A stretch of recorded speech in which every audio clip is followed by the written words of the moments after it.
Hi guys! Alright, I know I have a lot to answer for. I haven't posted on YouTube in like 2 years. I really haven't regularly posted on here for the past 5 years. I've been a content creator for 11 years.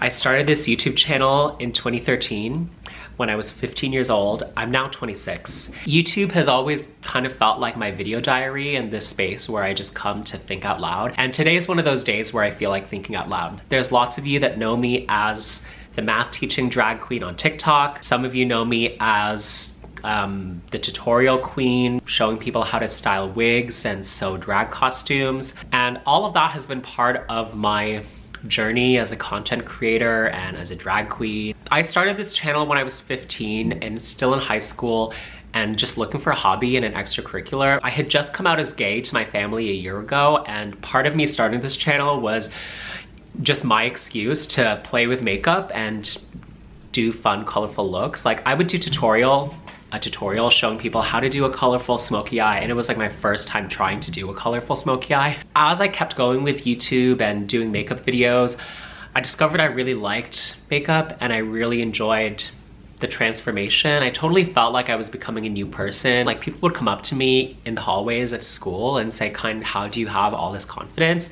And I think that in the beginning, it was really a case of fake it until you make it. Like I was totally confident just to be ironic. Eventually it evolved into me becoming a drag queen. When I was in university, I saw my first drag show in real life. I had been turned on to RuPaul's Drag Race already by then. I think I was like watching Drag Race season 7 or something. But it wasn't until I saw my first drag queen in person that I thought like, this is something I want to do. Really, I just had so much fun with the artistry of like putting different props on my head and doing like special effects makeup. And it was always just a hobby of mine, right? It was always, I didn't even call it a side hustle because I wasn't making any money off of it. By my third year of university, I wasn't really sure what I wanted to do long term and what I wanted to do with my degree after graduating. My friends and my classmates were like doing co-ops for big banks. They all went on to work for like Facebook and Yelp and Morgan Stanley. I, on the other hand, was applying for Canada's Drag Race season 1. I thought it was gonna change my whole life, and it did, but not in the way that I expected. Coming into the show as a social media queen, one of the recurring narratives on the show has been older, more seasoned queens who perform in the clubs kind of thinking that the social media queens who perform in our bedrooms are like not as valid as drag queens. And I came into Drag Race wanting to show people like, I'm a performer, I can sew, I can do it all, I can sing and dance. And it didn't exactly turn out the way that I planned. I mean, I totally flopped. I was 21 years old at the time, and I had been putting a lot of my self-worth in my reputation and how people see me. And that probably was a big reason why I started posting on TikTok and stopped posting on YouTube. There was a little bit of embarrassment in feeling like I had disappointed all of my subscribers on YouTube. And the other major thing that happened at the time was COVID, and everything went online. Like all of my classes went online, and even our drag performances went online. Like, do you remember when we were all performing on Instagram Live, asking people to transfer us tips? It was a moment in history. The stars kind of aligned for me as the social media queen to just lean into digital drag. And so I started posting on TikTok. Reason A being that I had no followers on there. It was a completely new platform, and I felt like I was just free to do whatever kind of content that I wanted to do. And reason B being that I honestly was kind of tired of making wig tutorials. By 2020, I had run out of tutorials to do. Like I had taught you guys everything I know. I kind of burned myself out, and I felt like I had no more video ideas to do. I started fresh on TikTok because I still wanted to make videos. I still wanted to make content, but I didn't want to make content styling wigs or sewing costumes or doing makeup, right? So I started talking about my math homework that I had from school and my favorite theorems and riddles, and the videos just blew up in a way that I'd never experienced before on YouTube. Like millions of views, sponsorships, brand deals. I think the biggest lesson that I learned from doing Drag Race was coming home and really kind of having more self-awareness in what my strengths and weaknesses are. And instead of feeling like I had to fit into the mold of what drag queens should be doing and what they should look like and how they should be performing, I was able to kind of just do drag my own way on social media, making math videos. I never really wanted to abandon YouTube. I tried to bring the math back to YouTube and do long form content, But for some reason it just didn't work. I mean, I think that my followers, you guys, didn't really want to see that. I think that my viewers wanted to see the makeup tutorials and the wig tutorials, and you were kind of confused why I was talking about math. And so the views just weren't there. Like, the incentives just weren't really there for me to do YouTube. And so that's why I really haven't been uploading in the past 5 years. I achieved so many of my goals through doing TikTok. I was able to graduate university and just be a full-time content creator and a full-time drag queen. I've been able to travel the world. I won an award for science communication from the National Academies. I won a King Charles Medal from the Royal Canadian Institute of Science. I also wrote a book, which was a huge deal for me. It took me 4 years to write this. I started writing it in 2020. The same year that I started posting on TikTok, somebody from Johns Hopkins University Press reached out to me about writing a book. This book is like my life story told through math. This is like my, what do they call it? My opus dei, magnum opus. I even did a whole nationwide book tour, drove across the continent from Halifax to Vancouver, visiting independent bookstores, talking about my book, doing a sold-out show here in my hometown about math and drag and jazz with my old high school math teacher. Through doing TikTok, I got to go to the Paris Olympics, World Pride in Sydney, South Africa. But now I'm at the point where I kind of feel like, what do I do now? What do I want to do with the next 5 years, 10 years of my life? Do I want to keep doing this? I mean, I feel like I could totally see myself as an old drag queen, like still putting on the feather boa when I'm 70 or 80 years old. But do I want to do it full time as like my only source of income?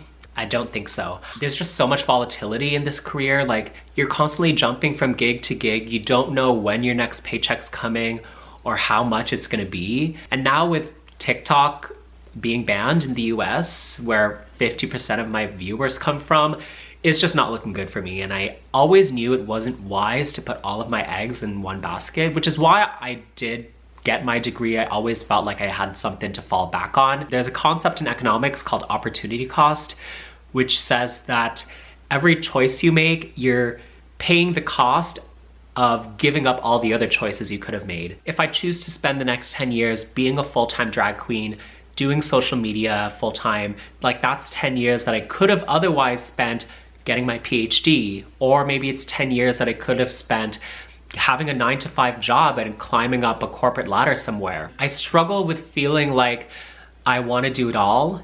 I'm kind of experimenting with coming back to YouTube just for fun and just to show you guys a little bit more of my personality and my life behind the scenes. I love how the tables have completely turned and TikTok is now the platform that I take so seriously, and I have so much pride in everything I post. And YouTube is now the platform where I want to come and be silly and not care about views and just post whatever I want.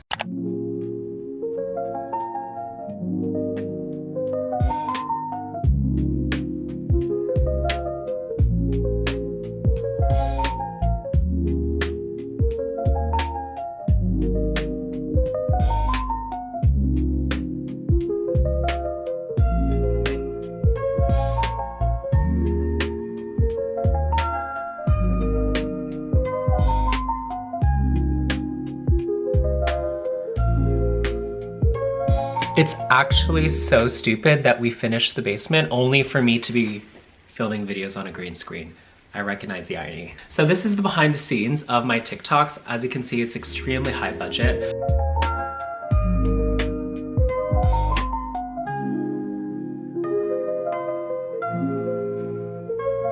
I want to do a room tour for you guys because it's been so long since you've last seen this space.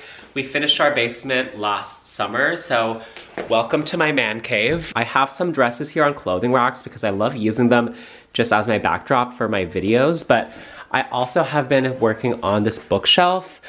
I just got it secondhand from Facebook Marketplace. It's actually from IKEA originally. These are a bunch of plastic organizers from Walmart. Not really the cutest way to organize your stuff, but like the most cost effective. This is out here because I'm planning on getting a dress made out of this fabric. This was like the background that I used for my meet and greet. It's actually the same pink background as my book cover. I have this desk here. I love how huge it is. I kind of wanted something here in the middle. Like, I think I would have liked to put a rug here and like some more seats and a cute little desk setup so that that could be right behind me. But I like being in front of the window and also being in front of the plugs. I have a really hard time keeping my desk clean. Do you remember the Crush soda brand? They've come out with a 0 sugar option, which is news to me. They took me to the Taylor Swift Eras tour, which was like the best concert ever. And I'm not even really a Swiftie like that, but she puts on a good show. I keep all of my makeup in one of these little travel cases now, which I just find so handy. I don't actually travel with this because I mean, this is huge and I don't really need all of it. So when I'm traveling, I put all of it in a little clear bag like this. I've got 2 mannequins that I bought back from when I thought I was literally Jean Paul Gaultier needing a body form to design stuff. Now I just use them to display dresses. So I have this dress on display because it's actually gigantic and these things get crushed from it being in a bag.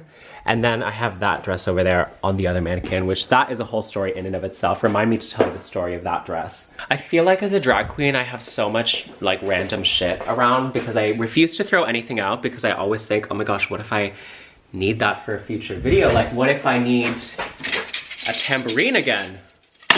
The real evidence of my hoarding is behind this door. This is the unfinished part of the basement. More drag in that box. More drag, more drag, more drag, and then more drag here behind this door.